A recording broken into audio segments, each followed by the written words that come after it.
תודה רבה, שלום לכולם.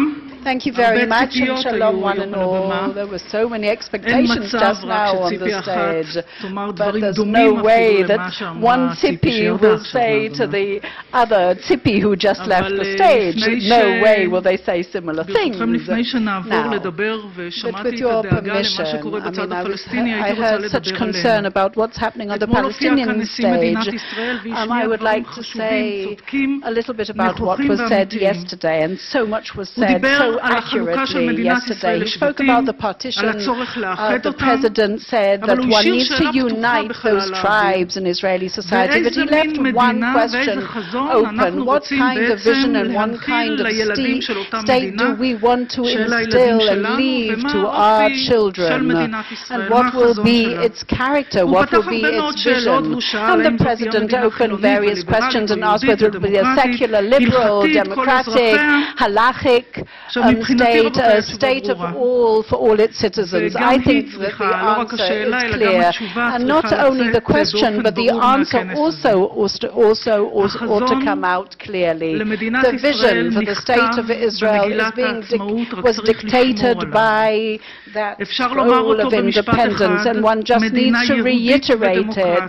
A Jewish and democratic one, safe, secure, and just in the state of Israel. A state whose values, Jewish and democratic ones, should be balanced and do not collide or clash with one another. And there's no need to choose between a Jewish or a democratic one, but that and that. It is the state of the Jewish people whose all its citizens have egalitarian equal rights, and the values are Jewish values and democratic ones that live side by side and aspire for peace. Now, this should be the basic foundation that should be studied in every school in the state of Israel.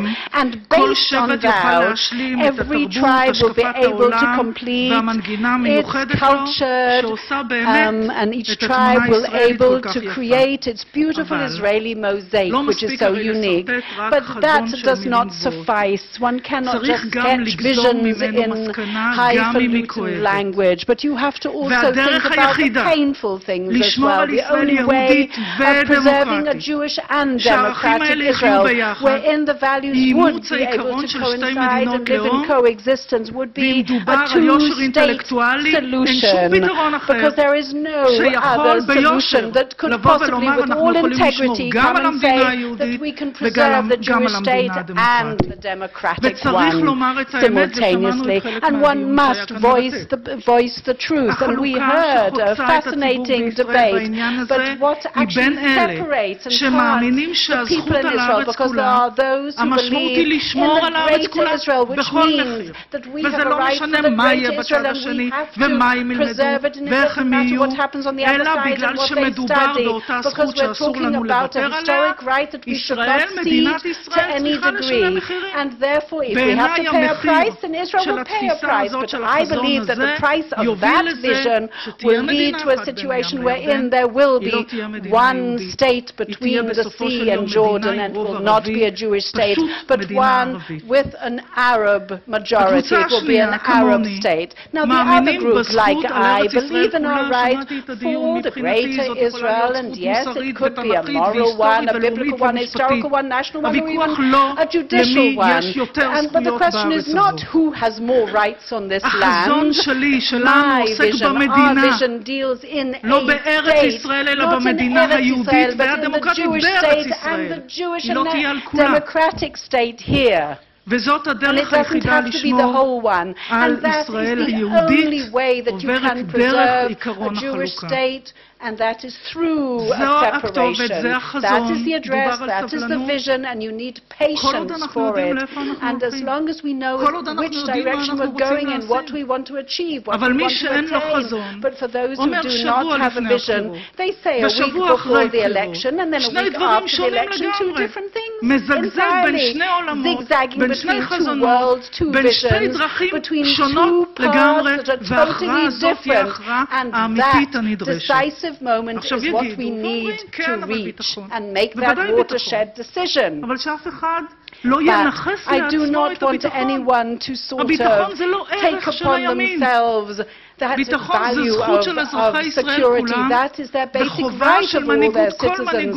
And it's incumbent upon any leadership to provide that protection and that security. But settlements are not part and parcel of that security. They are part of the other vision that we spoke about, where we will be sending more and more citizens until we reach that point of no return that we will never be able to afterwards separate. And I sincerely hope that we will not reach it, but it's becoming more and more complicated as time passes. And I do not know any state that sends a family with children to those areas in order to supply defense and protection. That's what the IDF supplies. And therefore, according to any arrangement, any settlement, any process, you need to separate between the settlements, which are part of that vision, and the security, which is everyone's basic right. And that you have to provide.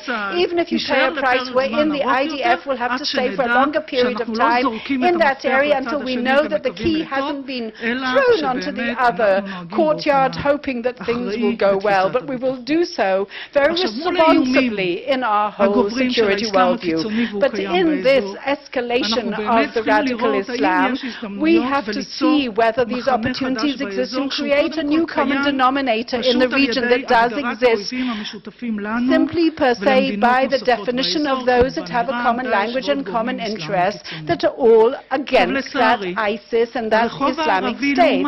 In the rank and file of the Muslim states, as opposed to their leaders, still see us as enemies, and they're taking advantage of this conflict in order to incite the street and the rank and file, the Arab street. Now this is truly a religious war, because they don't want to accept us here, whatever happens. But the continuation of this conflict prevents us creating those regional alliances that we ought to make. Now, the Arab initiative that has remained still open on the table till this very day is a window of opportunity. This Arab initiative transfers the solution to all Arab states, and not just leaving it between us and the Palestinians. It promises a greater promise of change, more so than the Palestinians could possibly propose to the State of Israel. And thus the citizens of Israel could, all in all, receive not only a dramatic regional change, not only a tiny little state surrounded by enemies, but also true normalization and a security alliance with the moderate countries, as in opposition to those radical states and the radical elements. It is actually they are placing all their principles for an arrangement, a settlement on the table.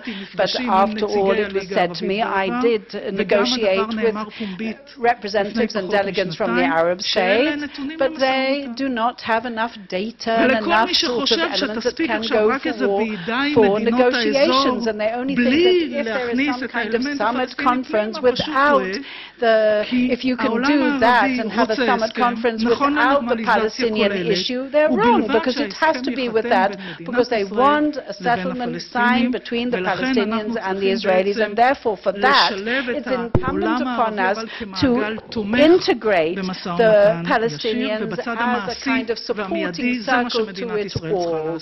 And Israel must take these steps, a program in two phases, two stages. First and foremost, they have to go back to the alliance with the United States. In other words, agree on those principles that the United States would be able to stand with us on every element of the negotiations. It doesn't matter who puts the ideas on the table of the Security Council. We have to know that we have their support, because there should be no right of return, for example, and that's apropos things that was mentioned here. And I was responsible for that the President Bush wrote to the State of Israel that the establishment of a Palestinian state would be a solution for the Palestinian refugees, and the precondition for accepting that as a member of the Likud, instead of opening by saying no, there won't be a right of return, there won't be a Palestinian state, etc., I opened completely differently. And I said the principle of two nation states gives the solution for another people. And just as Israel has its immigrants and to move from the international agenda, the Jewish problem, that same thing will happen with the Palestinian side. And it's only if we come with integrity and we say, yes, we want to reach it, but those are our circumstances, those are our conditions, only then can we accept what you are saying and those principles that are so important to us. That summary is something achievable, attainable, and I'm saying that after many a month of negotiations and many an hour burning the midnight oil with the United States. So we have to go with that back to the Arab world and say thank you, we appreciate your initiative. It was a very positive step. It was since 2002. It was a surprise that emanated from the Arab world. And we have to say that this has remained open for many a year despite the difficulties, and there were those who proposed shelving that proposal. And we want that comprehensive peace in the area, and we want normalization. Of course, we do have shared security interests that ought to be promoted. It's clear to us that any result or outcome of a settlement should be through direct negotiations with the Palestinians, and there should not be just through unilateral steps taken on either side. So come to the table and bring to the table what they want as well. After all, they have identified the weakness of the state of Israel, which is led by Bibi Netanyahu in the international arena. Because when such resolutions, because of the state here in the state of Israel, this is what they want without any sort of compromise. But we have to clarify that maybe it's convenient for them to take support and take decisions on paper, but it's not decisions that will actually found their state. And that is why the Western world has, again, its own principles.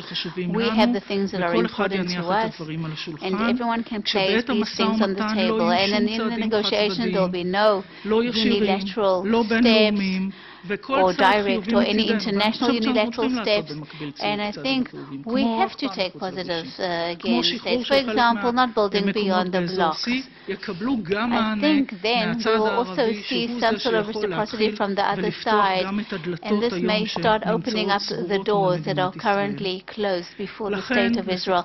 And that is why, just to summarize, I think especially today, when the Palestinians again prefer the international arena to direct negotiations, when the Israeli public does not believe there is a partner, when the world without the negotiations chooses to take again the channel of placing pressure on the state of Israel, we have to make a choice. After we have chosen that vision, we have to decide whether we think, or whether again we base all our decisions on that logic, that all again the world wants to destroy us, and then we accuse everybody of being anti-Semitic and sort of become introverted and continue de facto that statement of we shall be an isolated nation, or a nation living in an isolated manner, or through alliances with others and believe that others actually believe that we have the right to exist. That is what we have to do. Those who really want a Jewish and democratic state has to do. This can all take place after there is a government.